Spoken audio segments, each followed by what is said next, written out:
Tuloy ka. Upo muna tayo dito sa... Ay, girl, meron nga palang padala yung tita ko galing Davao. Ano yan? Ayan o, durian! Ang sarap kaya ito. Paborito ko kaya ito. Ayan o. Ay, tayo, ang sarap. Hilig na. Ayoko, hindi ko paborito yan nung bata ko. Ikaw lang. Yan, masarap to, te. Nusok ako. Ah?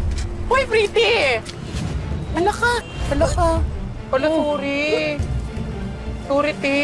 Nako, pretty, sabi ko na nga ba, buntis ka eh. Pakalandi mo talagang babae ka.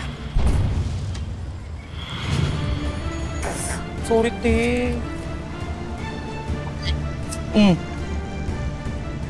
Yan. Balot mo na ulit. Ayoko na. Sige. Sige na, iuwi ko na lang. Uwi ko na lang sa bahay. Oy, wala na, Alam mo, pag titimpla na lang kita ng kape, patanggal umay. Okay, te. Nung magsabog ng tapang ang Diyos sa mundo, nasalo lahat ni Elias. Huwag kayong mag-alala, Aling Alma. Kayang-kaya ni Elias yan. Tsaka isa po, nandun naman po si Paing eh. Eh ano ba kasi nangyari doon kina Joan?